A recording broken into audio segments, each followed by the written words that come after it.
We have news today from Ducati. They just came out with a new Supermoto. This is the Hypermotard 698 Mono. Yeah, exactly, and this is really big news because the Hypermotard name has been around already. There's the Hypermotard 950, and that bike is still available. That's an L-twin, but this is the first single-cylinder Ducati Supermoto, and a single cylinder from Ducati is something really interesting in itself. Yeah, it is, and it's interesting because this engine is actually derived from the Panigale 1299 engine. They've taken a lot of that technology and brought it down into a single-cylinder engine that is 659 cc, and it makes 77.5 horsepower, 46.4 pound-feet of torque. It revs over 10,000 RPM. 10,250 is the red line, which is pretty impressive. Yeah, that's pretty high revving for a single cylinder. I mean, not high revving compared to some of the other Ducatis you can buy, but for a single, that's pretty crazy. And yeah, like you said, this is not entirely. I mean, there are some changes, but generally it's a Panigale V2 engine cut in half, and we see that in the motorcycle industry a lot. So same 116 millimeter bore piston from the Panigale V2 engine, same combustion chamber, same titanium intake valves, steel exhaust valves, the desmodromic distribution, all that technology is pulled down from the Panigale 1299 V2. Yeah, so it's definitely a step down in size and power output compared to the 950, which is, again, an L-twin, 114 horsepower and 937 cc in that bike. So that's a noticeable bump up. I mean, this is noticeably smaller, but it's also a couple grand less in price, which is nice. And they've still thrown a bunch of tech at this bike. Yeah, and weight is another thing too. You're going to be able to notice, obviously, losing a cylinder, but we'll get to that in a second. So talking about some of the technology on this bike, it's got pretty much everything you would come to expect on a modern Ducati, which is cool because most Supermotos are 450 dirt bikes with some street tires on them, and they have no tech. So, you have cornering ABS that is designed to handle backing into corners, so the bike recognizes it's a Supermoto, and you might want to have some fun.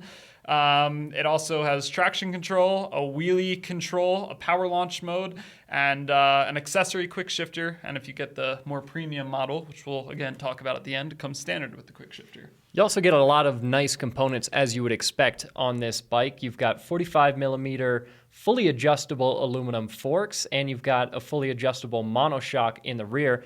Also interesting, this bike does have a double-sided swing arm, which you don't always see on Ducatis, but this bike has it. And for brakes, you've got a single 330 millimeter Brembo disc up front.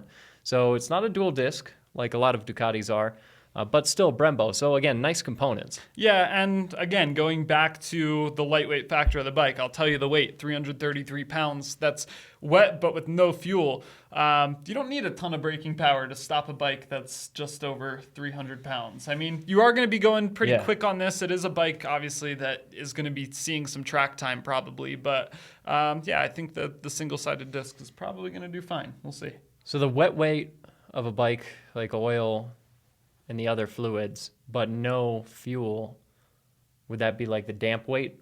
I guess so, yeah. We'll go with that. You just coined a new term for that, the damp weight. Perfect. It's so weird how all the manufacturers, like some of them do, all fluids and then 80% full tank. Yeah. Some of them do 100% full. Ducati does brake fluid and oil, but no, it doesn't make sense to me, but whatever. It's a little strange.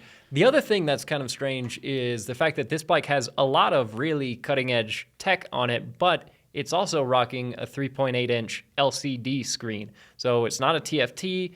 It's not anything super fancy. It's an LCD, so it's a little old school. Yeah, which is a bit of a bummer to me because I think in 2023, any motorcycle that's over 10 grand should come with some nice instrumentation. I can, like the Honda XR150 I rode recently, that's got really, old school analog gauges, but that bike is like $2,500 MSRP. So a bike this expensive, I would like to see a little nicer of a tech package up there. Yeah, but they still give you a lot of adjustability, as is something that Ducati does on most of their bikes. So you've got some different preset riding modes. You have sport, road, urban, and wet, but you can also go in and adjust all these individual traction control settings, ABS settings, engine braking settings. I mean, wheelie control, all of that stuff is adjustable. I know there's 4 settings for the ABS, 4 being the most aggressive in its intervention, and setting number 1 being the setting that lets you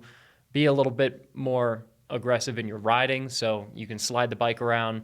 So I mean, there's a lot of adjustment. It'll be interesting to see how, with that LCD screen, you actually go through and select those things, because other bikes from Ducati have a really nice screen that gives you a clear menu of how to go in and adjust all that. So it'll be interesting to see how they do that system on a screen that's a little bit more old school. Yeah, and I'm sure they've thought about that. And I actually haven't looked into it. I'm not sure if this bike has Bluetooth connectivity, which is a thing a lot of modern bikes have, and you can go in and adjust modes on there. So maybe it's a cell phone thing. We'll have to wait and see if we get some hands-on time with this one and play around with that. Now we have to talk about price, because this bike starts, and again, it's less expensive than the 950, but it starts at $12,995, which is already a lot of money for a single-cylinder bike. Yeah, I mean, that's probably the most expensive single-cylinder out on the market. I can't think of anything else. Well, and if that's not, then the RVE version of this bike has to be at $14,495 MSRP. Let us know down in the comments below if you can think of a single other bike you can buy brand new at a dealership that's more than $14,500 before any of the other fees for something with a single cylinder. Yeah, exactly. It's a little crazy, but I see the appeal for it. I mean, the old Hypermotard isn't cheap either, and I see those plenty on the road in Denver. I see them for sale all the time on Marketplace. And going back to that RVE, I really like the look of this. It's got a really sweet, what they're calling a graffiti graphics package. It matches the look of the Supermoto. I really like that. Other things you get are tapered aluminum handlebars and a quick shifter as standard for the extra money on the RVE. Yeah, I mean, if it were me, I think the RVE graphics are cool, but I would pick the red and get the accessory quick shifter instead, because it's a decent price bump. Yeah, it's like $1,500 to go up to the RVE. So definitely, not a super simple decision if you're going to jump up to that next one. Sometimes, for $1,500 you can see a lot of value there, and with handlebars, a graphics pack, and quick shifter, I think you're right. You might be better off going with the base model, but doesn't mean I'm not allowed to like the graffiti package. Oh, definitely. Yeah. So these are available February 2024, so just a couple months away. And that's pretty much everything you need to know. Yeah, it'll be interesting to see. And again, I mean, it makes sense that this bike is expensive for a single cylinder bike because it is a Ducati. They make very premium motorcycles, so it's to be expected. But yeah, it's always a little shocking to see a price tag like that on a bike with a single cylinder. Not that having a single cylinder is a bad thing, but yeah, it's definitely on the very premium end. Yeah, totally. And again, a lot of tech coming down from the Panigale. A lot of tech on the bike. We talked about the screen not being the best, but it does have a lot of technology baked into it. So you're getting a lot. It's an interesting combination of features. It's definitely not like a lot of the other Supermotos out there that you can buy new turnkey from the factory. Yeah. So, and it's an interesting bike. It's one that would be really cool to throw a leg over and see how it rides. That would be more of a you thing because you're the track rider. I would love to get this out to our little kart track. And the other thing, I mean, yes, it sounds expensive, but then if you consider you go out and buy a Honda or a Yamaha or a Kawasaki, 450 4-stroke, you're going to spend close to 10 grand on that, if not more. And then you're going to spend thousands doing a wheel conversion and setting it up to be street legal in a proper Supermoto. So when you look at it like that, it's very true. Starts to make especially considering, again, the tech package, the suites of rider aids that you get with these. There's definitely a value proposition there if you're that type of rider that's looking for this specific kind of bike. Yeah. So there you have it. Let us know your thoughts down in the comments below, and let us know if you have the older 950. Is this a bike you'd be considering, or do you want to stay with your 114 horsepower and just keep riding that? Thanks for watching. See you in the next one.